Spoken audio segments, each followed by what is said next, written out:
nasabanggit ko nga kanina, it's not really in the interest of justice, it's all about politics, Admar. And Marcos Jr. and his allies are the ones benefiting from this. Ano? And syempre ICC, Admar, ang ICC nagbe-benefit din dito. Itong nangyari ngayon na pagkakadala dyan ni Pangulong Duterte, it's a blessing for them kasi it justifies their existence. Ano? Kumbaga, nandiyan si Pangulong Duterte, pwede nilang i-justify ngayon na kumuha pa ng mas maraming budget.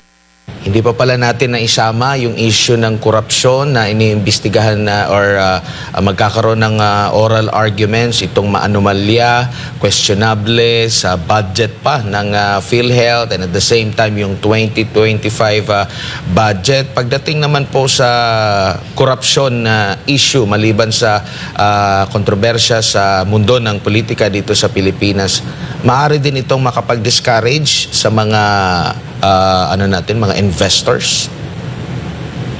We already saw, Admar, sa datos from Transparency International that corruption has already become worse under kay Marcos Jr. compared nung panahon ni FPRRD. No? Kumbaga, mas lumala po yung corruption sa ngayon. And again, corruption is something that foreign investors look in terms of their decision kung mag-i-invest ba sila sa Pilipinas. No?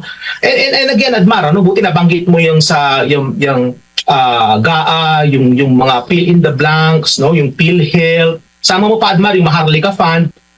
Unfortunately talaga na-move yung deliberations niyan all the way to May, June and July pa, no. Sana mas napaaga ng Supreme Court yung kanilang deliberation, no. Siguro kasi busy rin sila, no. But the thing is, parang dahil dito sa nangyayari ngayong issue surrounding sa pagkakakidnap, no, pagkakadala kay FPRRD sa The Hague, parang nakalimutan na natin na mayroon pang mga ibang mga mahahalaga ring issue kagaya niyang GAA at yung mga nabanggit ko kanina. No? Dapat hindi natin kalimutan yan. Let's stick to the issues.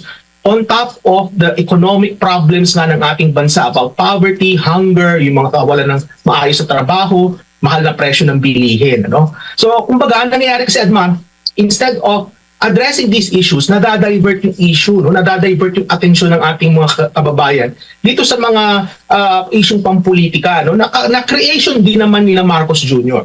So, kumbaga, and again, I'm appealing to our leaders, mga mahal ko po, with all due respect, no, sa ating mga namumuno, sa mga kabinete, kay Pangulong Marcos Jr., I'm appealing, please be responsible in what you say, no, about the country.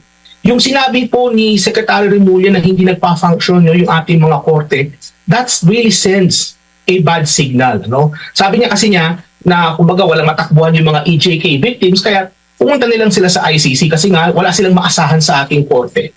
That sends a really, really bad signal sa labas ng ating bansa. Ano na lang sasabihin ng mga foreign investor? No? Ano na lang sasabihin ng mga turista, Admar?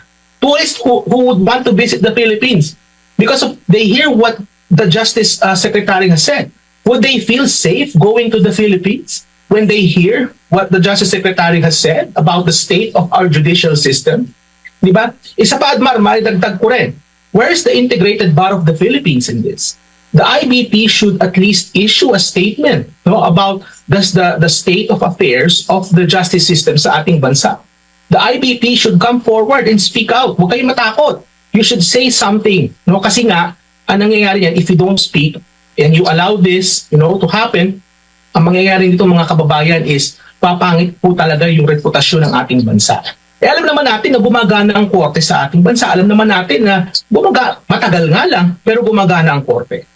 So, kumbaga, kailangan po mga kababayan, kumilos tayo, no, in a peaceful way, kumilos tayo at ipaalam natin sa ating mga leaders, no, na hinay-hinay po tayo sa ating mga sinasabi, Admar. Kaya nga, alam mo, Admar, no, what is also alarming here is yung nature ng mga crimes. Kasi kung makikita natin, if we dig deeper, you will notice na yung mga ibang mga crimes, no, na nagaganap ngayon were influenced by the use of illegal drugs. So, kumbaga, yung mga pinagbabawal na gamot ang nag-influensya doon sa mga gumagawa ng krimen, which is really alarming. Hindi lang yun, Admar, yung mga corruption, yung mga petty corruption, halimbawa sa airport, no, bumabalik na naman yan eh. So, kumbaga, yung mga dating mga krimen, no, yung peace and order na naayos ni Pangulong Duterte noon, parang bumabalik na naman ngayon, no, which is a sad thing. Although sinasabi nila index times are going down, But if you were to look deeper, if you were to look at the nature of the crimes, makikita mo na yung drug-related crimes are actually fueling this, no? So and also, no, may connect ako to Admar doon sa mga EJK victims, no? Alam naman natin na meron din mga EJK victims na nakatanggap ng hustisya, no? Na kumbaga na-convict yung mga gumawa, no, yung mga perpetrators ng EJK, no? And of course, yung kahit na isa lang yung namatay, kailangan isang namatay na yon dapat magkaroon yun ng hustisya, no? Kumbaga kung merong nagawang kasalanan, dapat managot, no? Ganun, yun po talaga dapat ang panuntunan natin. Kaya nga, dapat itong mga biktima ng EJK, dapat nag-file sila ng kaso sa diyan sa Pilipinas, no? Doon sa lahat ng mga involved sa EJK. Ang nangyari kasi yung selective kinuha nila si FPRRD tsaka iba pang mga high officials, yun yung kinasuhan nila. Kung baga makikita natin dito, na sabanggit ko nga kanila, it's not really in the interest of justice, it's all about politics, Admar. And Marcos Jr. and his allies are the ones benefiting from this. Ano? And syempre ICC, Admar, ang ICC nagbe-benefit din dito. Alam mo, Admar, ma-share ko nito sa ating mga kababayan. Pumunta po kayo sa International Criminal Court website at pumunta po kayo dun sa kanilang kalendaryo. Kung titingnan niyo po yung kanilang calendar for the last 3 years, wala pong laman yung kanilang kalendaryo. Kumbaga walang trial, walang nangyayari. And ngayon lang, meron 2 kaso, yung isa si Said at saka si Pangulong Duterte. No? Kumbaga, the ICC has been facing some existential issues over the last few years kasi nga wala naman silang ginagawa and yet they're receiving money from countries. Ano? Itong nangyari ngayon na pagkakadala dyan ni Pangulong Duterte, it's a blessing for them kasi it justifies their existence. Ano? Kumbaga, nandiyan si Pangulong Duterte, pwede nilang i-justify ngayon na kumuha pa ng mas maraming budget. So about the money, sa totoo lang. No? So the thing is, ICC benefits from President Duterte being there. Marcos Jr. is benefiting and his allies, they're benefiting kasi nga wala nang mga, kumbaga, FPRD is gone, Vice President Sara ini-impeach na. Kumbaga, they're getting rid of opposition. No? So yan yung nakikita natin dito, no? That they are actually benefiting Admar. No? So kitang-kita natin dito that it's not really in the interest of justice, but it's more political expediency. Alam mo, ang aking opinion dyan, Admar, is that, alam mo, kung ako ay isang piskal, if I'm a member of the National Prosecution Service din sa Pilipinas, I would be very insulted based din sa mga statement na yan ng Secretary of Justice. Parang sinasabi kasi na ineffective yung ating mga piskal to prosecute cases when in fact they are very competent in prosecuting. Now, in terms of the ICC, the ICC is a creation of Western powers. Bagamat may mga developing countries dyan, mga global south countries na pumirma dyan, but that is primarily as a result of Western creation. Kumbaga mga kanluranin po ang may gawa niyan. At yung kanilang sistema sa The Hague, they don't understand the nuances sa Pilipinas. In fact nga, Adman, hindi nga nila ma-pronounce yung pangalan ni FPRRD ng tama, di ba? So, kumbaga sa pangalan pa lang, hindi na nila ma-pronounce ng tama. What more pa kaya yung cultural context nitong sitwasyon ni FPRRD?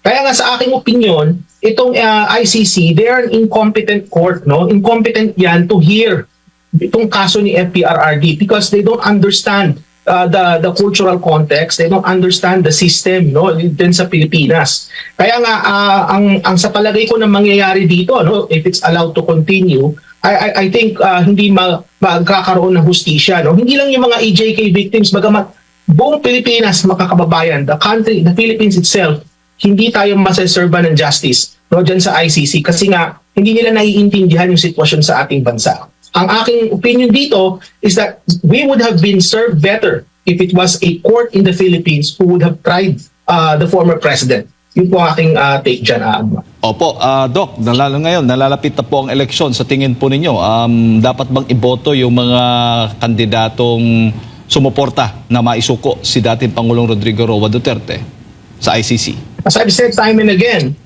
itong election sa 2025 could be the most consequential election of our lifetime. Bakit? Because there is an impeachment coming. Na-impeach na nga si Vice President Sara Duterte. Impeachment proceedings will happen in July kung mangyayari man ito. And then nandyan itong sitwasyon ni former President Rodrigo Duterte. This election is very important. Kaya kinakailangan tayo po ay maging mapanuri. Kailangan po ay i-consider natin no, yung ating mga iboboto na sila po yung magdadala sa ating bansa sa kaunlaran, no? Hindi step backwards, mga kababayan, step forwards ang kailangan natin. At kinakailangan natin tingnan ng mabuti, no, yung ating mga iboboto at suriin po natin yung kanilang pagkatao, mga kababayan, no? Kasi nga napakahalaga po nitong eleksyon na ito para po sa kinabukasan ng ating bansa.